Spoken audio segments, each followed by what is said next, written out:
Hi guys, so I'm recently getting into gardening or trying to get into gardening. We're gonna see if I can become a gardener this year or not. This is make or break it time. No, just kidding. But I just want to see if I can do it. But I got one of these little greenhouses off Amazon because in my head I have a bunch of seedlings that I've started inside my house and I'm like running out of window sills and grow lights to grow them all, and I need like kind of a little transition building to put them into before I throw them out into the elements. So that's why I got this greenhouse. But the issue is it's February, and even though I live in the south, I'm kind of right on the line of zone 7 and zone 8. So even though it gets up to like 60, 70 during the day, it's still down to like 20s and 30s at night. And some of my seedlings are not going to be able to handle that extreme drop in temperature. So I'm trying to figure out a way to heat my greenhouse to something comparable to the heat of my actual house so that they won't be shocked into freezing temperatures. All right, so I'm going to talk through 3 methods that I tested and show you what worked and how it worked and what, just to give you some ideas. Okay, and whatever your needs for a greenhouse are, maybe this will give you some ideas for that. All right, so first of all, my 3 methods I'm going to talk about today are heat sinks, crock pot, and a space heater. All right, so the first one we're going to talk about is heat sinks. All right, so first of all, I added this like silver panel to the back of my greenhouse, and the reason I did that was because it's butted up against a wall, as you can see, so clearly no sunlight is getting in through there. So I thought, well, maybe this will refract some of the light, and I don't know. I just thought maybe I'd try it.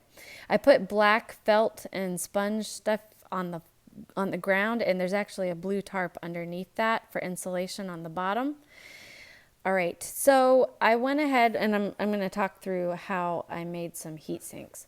Or tried to make heat sinks. These black buckets you can get at Dollar Tree. They're 2-gallon black buckets, and everybody who does the heat sink method on YouTube talks about you need black buckets or black containers of some kind, and you fill them with water. And the idea is that during the day the sun heats the black because sunlight is attracted to black the most and converts to heat. So hopefully it will heat the water, and then during the night the heated water is supposed to like slow release and keep your plants warm. All right, so let's see if it works. So I covered all the buckets with tin foil, mostly because the Dollar Tree buckets don't come with lids. So this was my way of covering them. But I also added these ceramic black plates that you can also find at Dollar Tree. The reason I did that in my head is what will happen is the sun will hit the bucket, heat the water, and then like when you have a mug of hot coffee, it's like scalding hot on the outside, but the outside is nice and warm, and it retains that heat for a while. So my thought is the ceramic will help dissipate that heat and slow the heat down even more, and slow release it. I don't know. That's just what I had in my head, so we'll see if it works or not. All right, so that's my setup, and I left it during the day and came back the next day to check it to see if my greenhouse was any warmer. All right, you can see, and this is the temperature for the next couple of days. It's like in the 60s. It actually is getting up into the 70s even. But at night, it's still like in the 20s and 30s. So the next morning, it's about 33 degrees outside. All right, moment of truth. Is it any warmer inside my greenhouse? Nope. So the heat sinks didn't work. So I immediately was like discouraged. I'm like, why didn't it work? So I started trying to rethink, what did I do wrong? What could I tweak? So the first step I did was I taped up the flaps on the side because I'm sure a lot of the heat is coming out of these flaps. You can see that bottom is like gaping open. So taping that up was important.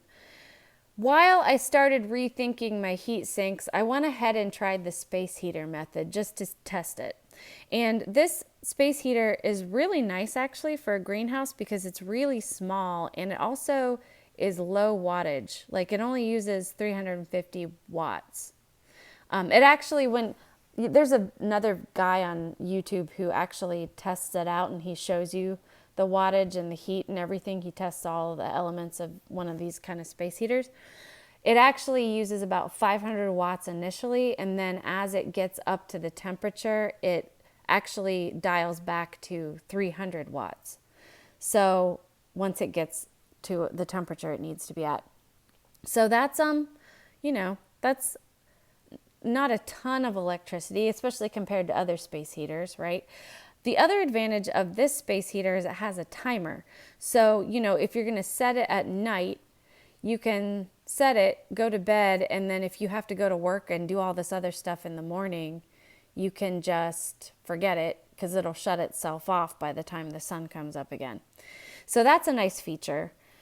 So I turned it on its lowest setting and went inside and started figuring out what could I rethink and make my heat sinks better and improve them. First of all, I took out that reflective panel off the back because I just felt like it wasn't doing what I wanted it to do, and I just took it out. Anyways, all right, when I came back after gathering my little supplies, you can see that the temperature has now risen to 69. And this is with the ambient temperature outside being still in the low 30s. So this is good news, okay, because it's almost 35, 40 degrees warmer inside the greenhouse with the space heater. And that's about the temperature I need my plants to be at in order to be comfortable, because my house is about that temperature. So, that's good news that it will warm it up to that extent. All right, but let's rethink the heat sinks and see if we can tweak that. All right, so the first thing I did is I'm pretty sure there's a lot of heat going out the doorway as well. So I found this clear shower curtain at Dollar Tree and I attached it. These are pipe cleaners I cut in half and I looped them through the holes of the shower curtain and attached them to the rods in the front of the house on the inside.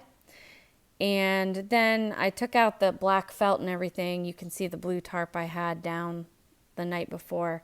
I went ahead and added a second blue tarp. So I fished it up underneath the railing of the floor, and I pulled it up to this I created this little ledge in the front. And this is kind of dual purpose. First of all, because I know a lot of heat is going out that big hole in the front of the door. Second of all, and this is to kind of block that from happening. Second of all, little critters at night probably would be attracted to a warm place. So hopefully this will keep them from crawling up into my greenhouse. I went ahead and put down the black felt and these sponge thingies that I found for insulation. And then here's how I kind of rethought my heat sink is like maybe the plastic is too thin and it's not retaining the heat. So maybe if I add another bucket, it'll help to insulate the bucket. So I double bucketed all of my heat sinks. And so we left it for the night to see if that would make a difference. And the next morning outside, it's 40 degrees. And inside the greenhouse, it's 40 degrees. So the heat sinks aren't working at all. So I'm not going to use those. But I probably will still leave the buckets inside the greenhouse, at least for now, because they help to weigh it down, and that's what I really, you need to weigh your greenhouse down or it'll blow away. So right now they're just glorified paperweights. But the nice thing though too is you can always use buckets, so it's not like I wasted money. I'm also going to reuse these plates because I have some other ideas that I can use them for. So this wasn't a waste of money. It just didn't work the way I wanted it to work. Oh well. Too bad, so sad. At least I know the space heater works. All right. Now my sister actually gave me this idea and I was like, why didn't I think of that? A crock pot. So I thought, well, I'll test it out.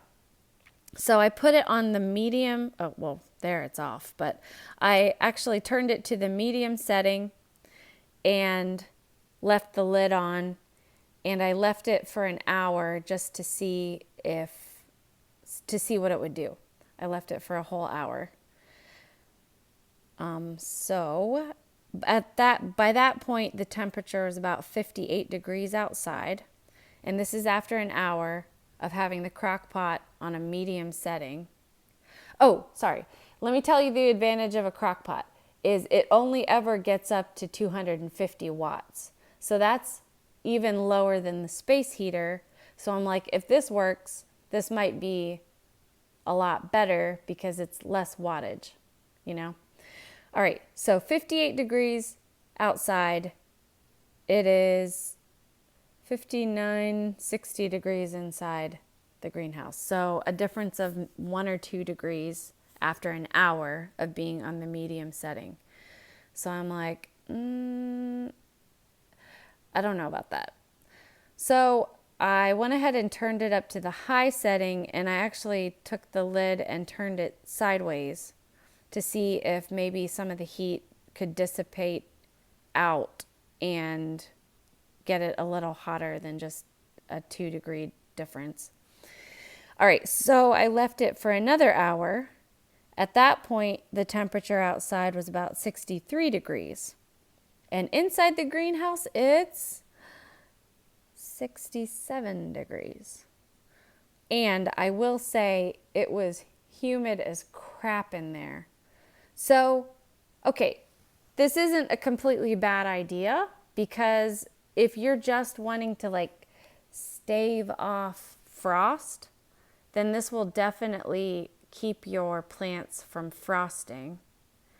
So let's say that you started seedlings in your greenhouse, but you don't want them to freeze. This might be a good method. However, you're going to need to air your greenhouse out regularly because you're going to have a mold problem. It gets so humid. Unless you have tropical plants, but I'm pretty sure tropical plants are going to need more than just frost staved off. Anyways, hopefully this gave you some kind of an idea.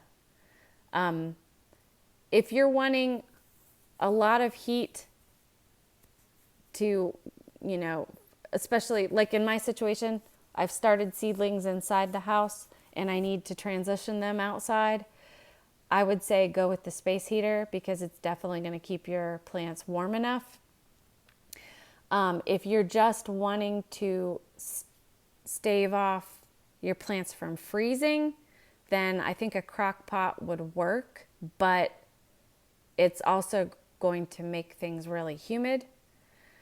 Another advantage of the space heater is that it has a timer, whereas the crock pot, you're going to have to babysit it in the morning and turn it off and micromanage it. But the crock pot does use less wattage than the space heater. So, think about that. If you can get a heat sink to work, that to me would be the best option, but I don't seem to be able to get them to work. So I'm going with the space heater. You do as the spirit leads. But thank you for watching and considering all of my thoughts. Have a great day.